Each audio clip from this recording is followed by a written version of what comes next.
God is good. Ito po ang topic natin, ang dakilang pag-ibig sa kapwa. Matatagpuan natin ngayon sa John 15:9-17. Mahal ko kayo, gaya ng pagmamahal sa akin ng Ama. Manatili kayo sa aking pag-ibig. Kung sinusunod ninyo ang mga utos ko, mananatili ang pag-ibig ko sa inyo. Katulad ko, sinusunod ko ang utos ng aking Ama, mananatili ang kanyang pag-ibig sa akin. 11. Sinasabi ko sa inyo ang bagay nito para magalak kayo katulad ko at malubos din ang inyong kagalakan. 12. Ito ay aking utos sa inyo. Magmahal kayo. Katulad ng pagmamahal ko sa inyo. 13. Wala nang pag-ibig na hihigit sa pag-ibig ng isang tao nag-aalay ng kanyang buhay para sa kanyang mga kaibigan. 14. Mga kaibigan ko kayo, kung sinusunod ninyo ang aking mga utos.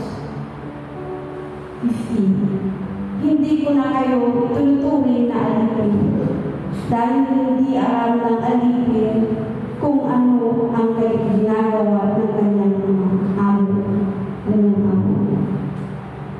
Sa halip, ituturing ko na kayo mga kaibigan, dahil sinasabi ko sa inyo ang lahat ng narinig ko sa aking Ama. 16. Hindi kayo ang pumili sa akin, kundi ang pumili sa inyo. Para umayo kayo at mamunga ng mga bungang mananatili sa loob. Anuman ang hingin ninyo sa Ama, sa pangalan ko ay ibibigay niya sa inyo. 17. Ito nga ang utos ko sa inyo, magmahalan kayo. Handa na po ba kayo makinig? Malaman kung ano ang kahulugan ng pagmamahal. Mga kapatid, napakahalaga po itong araw na ito dahil pinagdidiriwang po natin ang Mother's Day. Ngayon, tignan niyo po yung mga Bible at doon natin makikita ang topic natin ngayon sa John 15:9-17. Ang dakilang pag-ibig sa kapwa. Paano mga ba tayo magmahal at matutong magmahal? Paano nyo ba may papakita yung pagmamahal sa inyong mga kapwa? Ang pag-ibig ang siyang dahilan kung bakit nagiging makulay ang mundo natin. Pero higit pa dito, ang nagagawa ng pag-ibig, kaya din dito tayo saktan. Hindi lahat na lang ay pagmamahal. Ang alam ko siguro yung pagmamahal ay lagi na lang masaya. Pero kaya din niya tayo saktan nito. Tulad ng mag-asawa at sa mga kaibigan, ang inaanong mong kaibigan ay siya yung matatagpuan mo, pero siya pa rin pala yung sisira sa'yo. Minsan, tatanong tayo sa sarili kung bakit kailangan pang magmahal. Kayo po ba mga kapatid, tinatanong mo ba sa inyong sarili kung bakit kailangan pa ba natin magmahal? Kung baliwala lang naman ito sa iba, kung lagi lang tayo nasasaktan. Ipinakita ng apostol na si Pablo ang simpleng dahilan kung bakit dapat magmahal. Makikita ko ito sa unang Korinto 13. Tatlong bagay ang mananatili. Ang isa ay pagtitiwala, pangalawa, pag-asa, at sa pangatlo, ang pag-ibig. Ngunit ang pinakadakila sa mga ito ay pag-ibig. Kaya sikapin mo makanta ng pag-ibig. Tayo mga kapatid, dapat ay sikapin natin makanta ng tunay na pag-ibig. Tulad ng pag-ibig na ginagawa natin sa children's home. Yun ay pag-ibig natin sa ating Panginoon at sa kapwa. Ang Diyos ay pag-ibig. Sa lahat ng ginagawa natin ay naiparamdam niya ang kanyang pagmamahal. Kaya kapag minahal natin ang Diyos, ang ating kapwa, kahit hindi katulad ng pagmamahal ng Diyos, ginagaya pa din natin ang Diyos. Malugod ang Diyos kapag tinutularan natin siya. Kung nais natin matutong magmahal, isa-isip natin paano isa sa buhay ang mga katangian binanggit. Matatagpuan sa 1 Korinto 13:4-7. Ang taong may pag-ibig ay mapagtiis, mabait, hindi marunong mainggit, hindi ambog o mapagmataas, hindi bastos ang pag-uugali, hindi makasarili, hindi makaganti o mapagtanim ng sama ng loob sa kapwa. Hindi natutuwa sa kasamaan, kundi nagagalak sa katotohanan. Hindi sumusuko, laging nagtitiwala, laging may pag-asa, at tinitiis ang lahat. Basahin po yung mabuti, yung mga may paunawain yung mabuti kung ano ibig sabihin na nalaman ko dito. Napakahalaga ang pagmamahal at sa pag-ibig sa kapwa at sa pamilya. Isipin natin kung paano may papakita ang kabutihan at pagrespeto sa ating magulang. O kung paano natin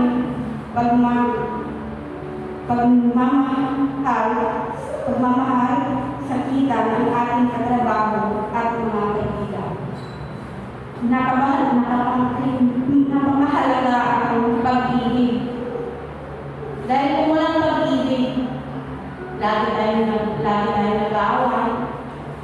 Wala tayong puro inggitan na lang. Pero mas matintok pa rin yung pag-ibig ng bawat isa sa atin. Lalo-lalo na sa ating mga magulang. Sa ating teksto na nabasa kanina sa John 15, sa ating teksto 1:15-17 ay mayroong 5 puntos dito. Ito po yung pinaka-importante sa atin. Ito yung bilin ng ating Diyos. Manatili kayo sa aking pag-ibig, ang unang salita. Sa pangalawa, magmahalan kayo. Sa pangatlo, mga kaibigan ko kayo. Pang-apat, hindi kayo ang pumili sa akin. Pang-5, lumakad kayo at mamunga. Ito yung sinasabi ng Diyos na hindi lang puro salita, gawin natin sa gawa.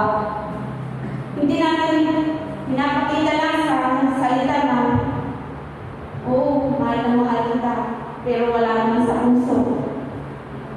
At ito pinaka-importante na gusto ng Diyos para sa atin ay yung ma-share natin ang kanyang mga salita sa bawat isa na hindi pa nakakilala sa kanya.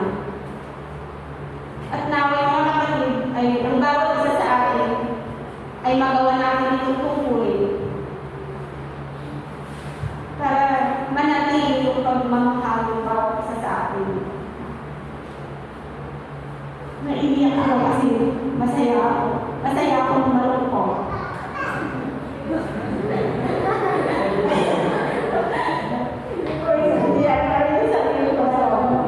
Kasi ka Mother's Day.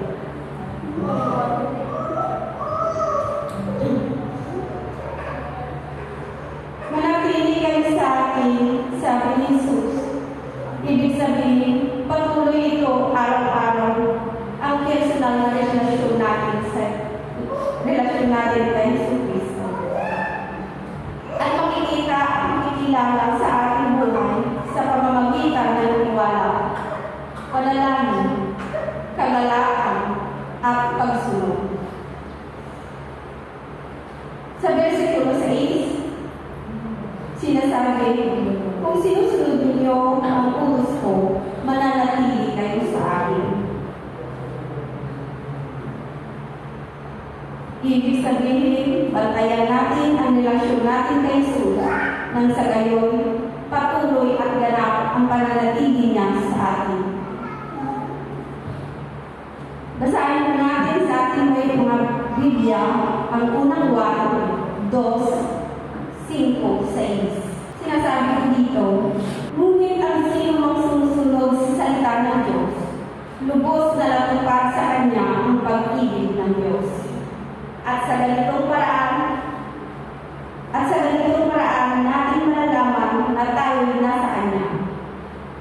Ang sino mang nagsasabing siya ay sa Diyos, dapat mamuhay ng tulad ni Jesucristo. At makikita din natin sa Efesios 5:15-18. Kaya mag-iingat kayo kung paano kayo mamuhay. Huwag kayong mamumuhay tulad ng mangmang, kundi tulad ng marunong na nakakaalam ng kalooban ng Diyos. Huwag ninyong sayangin ang panahon ninyo. Gamitin ito sa paggawa ng mabuti. Dahil marami gumagawa ng kasamaan sa panahon ito. Huwag kayong magpakamangmang, kundi alamin ninyo kung ano ang kalooban ng Panginoon na gawin ninyo. Huwag kayong maglalasing dahil nakakasira ito sa maayos na pamumuhay. Sa halip, hayaan ninyo mapusipos kayo ng banal na Espiritu. Tama po ang sinasabi ng ating Panginoon sa ating Biblia. Ito po yung sinasabi ko dito, huwag po tayong maglalasing kung may mga problema po tayo. Dahil ako, minsan, ay natuto na rin ako mag-inom. Dahil gusto kong mawala yung talungkutan na nararamdaman ko. Pero hindi mo yung mawawala kahit lasing ka lang ngayon. Pero kinabukasan maaalala mo pa rin kung ano yung sakit na dinadala sa damdamin mo. Sa araw-araw na ito ay Mother's Day. Ano ang tungkulin ni nanay sa kanyang asawa at mga anak? Basahin po natin sa Kawikaan 31:10-12. Mahirap hanapin ang mabuting asawa, higit pa sa mamahaling ahas ang kanyang halaga. Lubos ang tiwala sa kanya ng kanyang asawa at wala na itong mahihingin pa sa kanya. Kabutihan at hindi kasamaan ang ginagawa niya sa kanyang asawa habang siya ay nabubuhay. Sa versikulo 15, maaga siya gumigising upang ipaghanda ng pagkain ng kanyang pamilya. Tayong mga nanay ay pinapakita natin sa mga anak natin kung gaano sila nakahalaga sa atin. Kapalag ang may mga magulang pa ngayon at sa mga kakalungkot lang sa mga wala ng magulang. Nagpapasalamat tayo sa kanila dahil wala sila, wala tayo ngayon. Pero mas importante sa buhay natin ang ating mga nanay. Sa versikulo 27, masipag siya at alagang-alaga sa kanyang pamilya. Tama po ba? Tayo mga nanay ay ginagawa natin sa ating mga anak at asawa.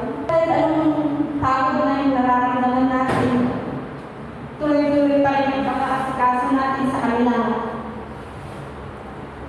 Kahit pagod ka na, sige ka pa rin ng sige para magawa mo lang yung obligasyon mo para sa kanila. Makinig tayo ng mabuti sa mga nanay at sa magiging nanay pagdating ng araw. Mga single, makinig kayo. Darating ang araw, pag nag-asawa na rin kayo, magiging nanay din kayo. Ang araw na ito ay special day sa mga nanay. Ang mga nanay ay special na regalo ng Diyos. Ang nanay ay may takot sa Diyos at ay magdadala ng pag-ibig at liwanag sa isang tahanan. Hindi po kundi liwanag ang ating tahanan kung wala yung nanay na nandiyan para sa ating mga anak. Kaya ang mga nanay, binansagan po siya ng ilaw ng tahanan. Bakit? Bakit po siya binansagan ng ilaw ng tahanan ng ating nanay? Sapagkat siya ay pinagmumulan ng pagmamahal. Sabi ko, alam ko na nakaka-emotional itong araw na ito. Sabi ko kay Pastor, bakit ako pa po, Pastor? Bakit ko ba naitapat ako sa akin ito? Samantalang, masaya ito ang tinitignan nyo, pero sa kalooban ko, may kalungkutan ko. dahil sa hinahanap-hanap ko yung pagmamahal ng isang ina. Na kahit wala sila sa akin, pero malayo na. Halimbawa, mayroong sakit ang mga anak. Sino ang tinatawag natin? Si nanay ba o si tatay? Nanay. Kasi karamihan, hindi ko halos tatay pero halos karamihan talaga nanay yung nandyan lagi para sa atin. Kung magkasakit ang anak, kung saan-saan na po tayo maghahanap ng mga gamot para ipainom lang sa kanila, kukuha tayo ng kalamansi at ihalo natin sa luya para ipainom sa kanila. Gayun din po ang kanyang sa ating mga asawa. Kung nagkasakit din sila, hihilutin po natin yung masakit na parte sa kanila at tapusin ng mga incandescent oil para guminawa yung kanyang pakiramdam. Ganun yung pagmamahal ng isang ina. Ang nanay ay tinatanama ang pagmamahal ng nanay. Yan si nanay, alam niya ang nararamdaman ng pamilya niya. Alam niya ang kalagayan ng pamilya. Yan ang katangian ng mabuti at makadiyos na nanay. Halimbawa, tayo mga nanay, diba? Sa mga pagkain pa nila, sa umaga, tanghali, gabi, iniisip na po natin kung ano yung ihanda natin na yung luto para kainin nila. Mag-apurin tayo kung saan tayo pupunta. Minsan, natutuwa tayo minsan, pag wala tayo, pero sa kapitbahay ay umuulan tayo, di ba po? Ganun po yung, ganun yung mga nanay. Kahit anong paraan, basta malinis na, gagawin at gagawin ng lahat ng nanay para sa ikabubuhay ng kanilang pamilya. Ganun din yung mga tatay, hindi lang ng nanay, pati din sa tatay.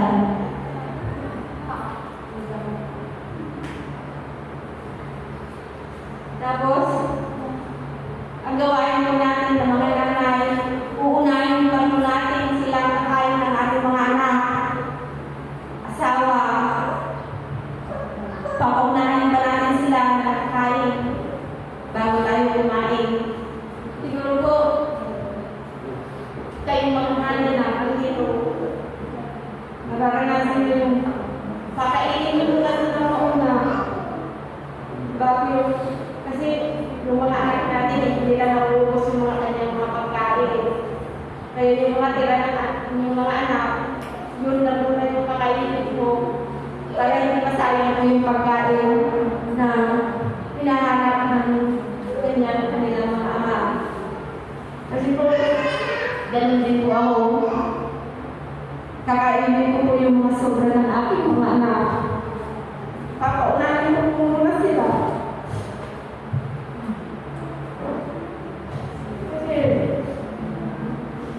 Kami nagmula dito kasi sa mahirap, kaya kahit isang buti ng kanin ay pinupulot pa namin yung kakainin. Kaya yung mga anak, huwag yung sayahin yung mga pagkain na hinahanap ng mga magulang, mga tatay at nanay mo. Kasi imbes na makikisabay mo sa inyo yung nanay, nakakain, hindi. Kasi hinihintay kanila kayo mga anak mo tapos kumain. Pag may natira kayo, yun yung kakainin ng kakainin mo ng nanay mo yun.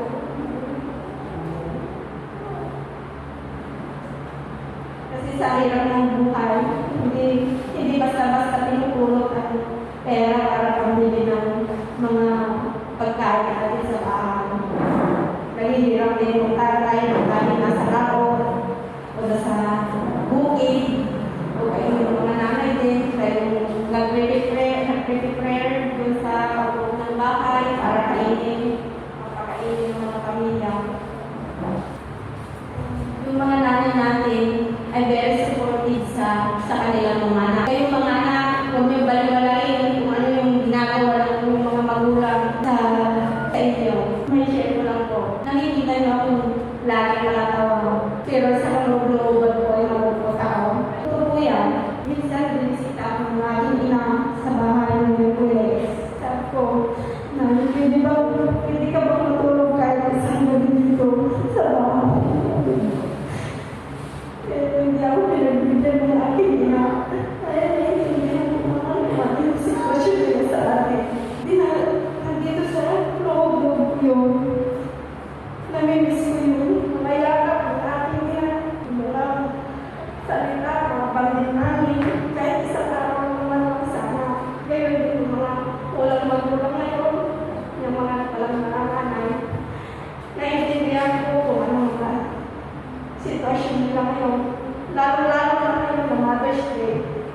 Saan po ba sila magmamadash day? Wala naman sila. Nanay ko.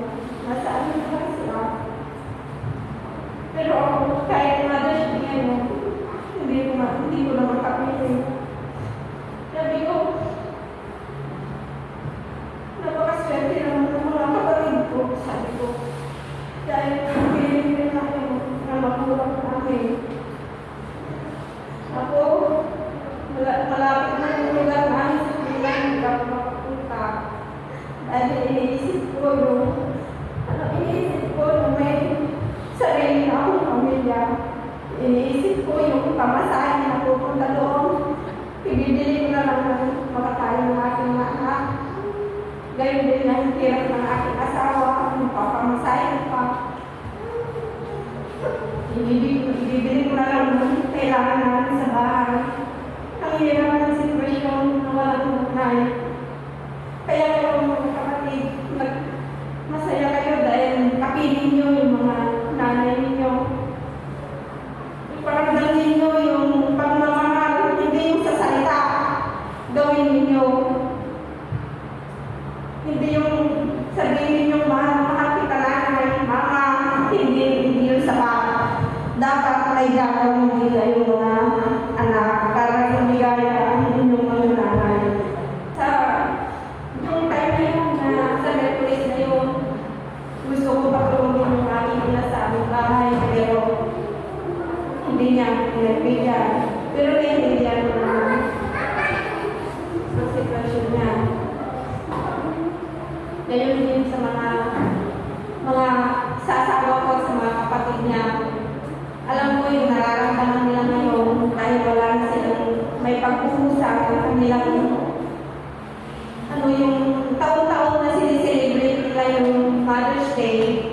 Ito yung time na nila masakit sa kanila na wala na silang sasabihan na inang, nanay, happy Mother's Day at sinusurprise ka.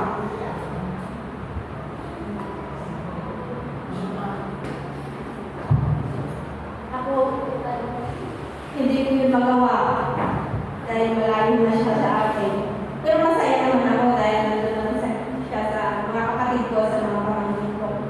Masaya na rin ako sa pamilya ko.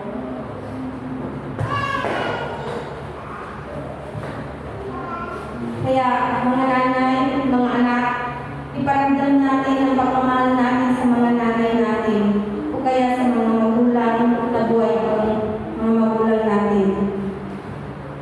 Ano man ang ayuda na kaya natin ibigay sa ating mga nanay o tatay, ibibigay natin at kung mayroon. Amen.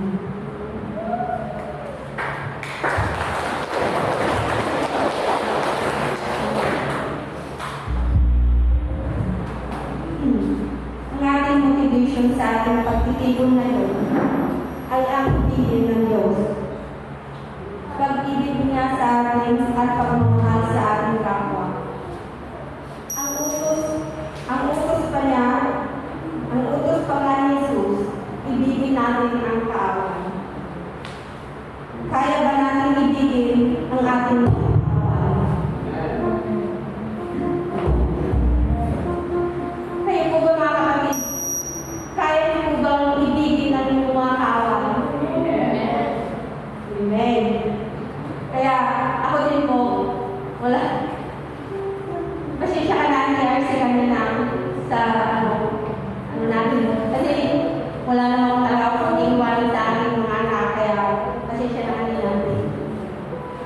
At wala naman dito si Ate Nene, pero yung alita namin, wala na sa atin. Pero ako na yung first na nakiusap sa kanya, pero ayun, nakasimangot pa rin siya sa akin.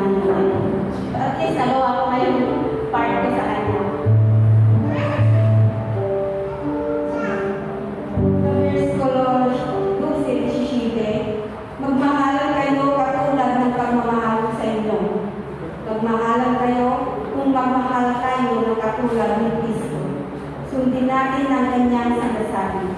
Kaya mga kapatid, lahat ng ito ay nabanggit ay dapat natin sundin kung makalugod tayo sa panunin ng Diyos. Sa unang 1:3-18-19, ko dito, mga anak, huwag tayong magmahalan. Huwag tayong magmahalan sa salita lang, kundi pakita natin sa gawa na tunay tayong nagmamahalan. Sa versikulo 19. Sa ganitong paraan, mapapatunayan natin na tayo ay nasa katotohanan at magiging panatag ang ating kalooban sa kanyang harapan. Kapag nagmahal tayo, mapapansin na madalas tayo umaasa sa Diyos na siyang pinagmumulan ng pag-ibig at kay Jesus na siyang buwaran kung paano magmahal. Kapag ginagawa natin ito, saka lang natin maunawaan kung ginagawa ba natin ito.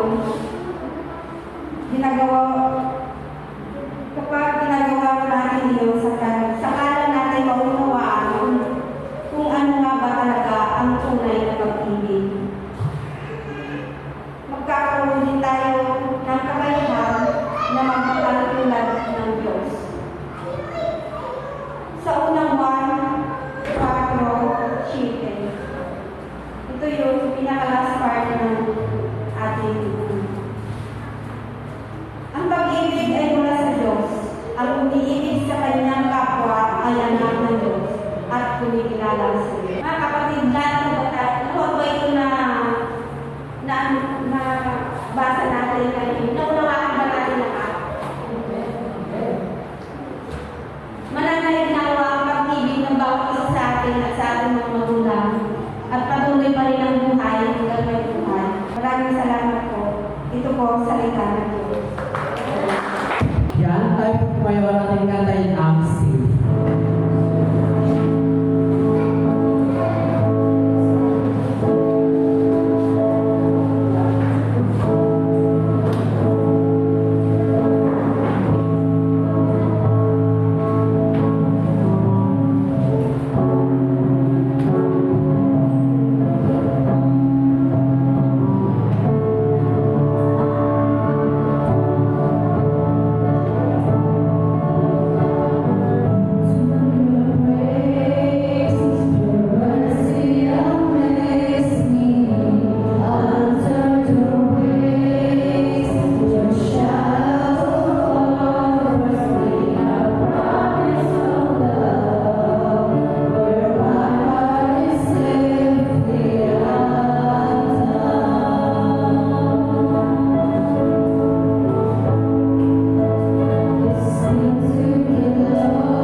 pamamagitan ng inyong anak na si Kristo na siyang nagsakripisyo ng kanyang buhay para sa kaligtasan at kapatawaran ng sino ang sasampalataya.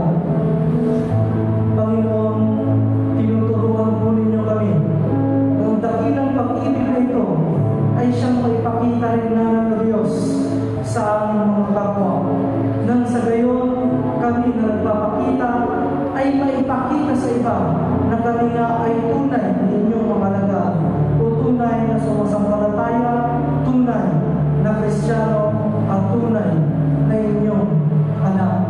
Salamat po, Panginoon, sapagkat ang dakilang pag-ibig na ito ay naipakita rin po sa aming mga mahal na ina na siyang nagsakripisyo ng ilang buwan, ng ilang taon upang kami ay may panganak, upang kami ay mapalaki sa tamang edad, sa takdang panahon. At sa hirap na ito, Diyos, ay nakikita namin ang kanilang sakripisyo. At dito, Panginoon, lubos kami nagpapasalamat sapagkat kung hindi po sa mga nanay namin ay wala rin po kami na nakatayo dito sa inyong harapan at nagpupuri sa kabanalan ng inyong ngalan. Panginoon, patuloy namin inilalapit ang aming mga nanay. Ganon din po kay Ate Nish na siya nagbahagi bilang isang nanay. Ang araw na ito, ang Mother's Day, Panginoon, na inyo pong i-bless ang mga nanay namin o Diyos. At lalo pa po silang gamitin ng inyong instrumento at daluyan ng pagpapala. At gamitin niyo pa po sila o Diyos na kaming mga anak ay lalo pang mapalaki nang naayon sa inyong plano, nang naayon sa inyong kagustuhan.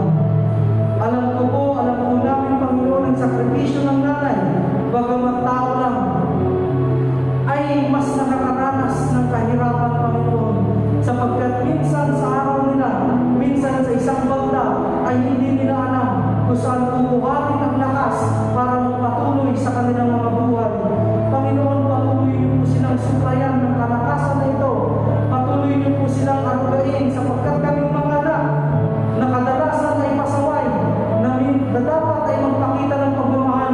Minsan kami pa ang tulo-tulo ng sinay na nababastos at nasasaktan. Panginoon, kaming mga anak ay lumalapit sa inyo.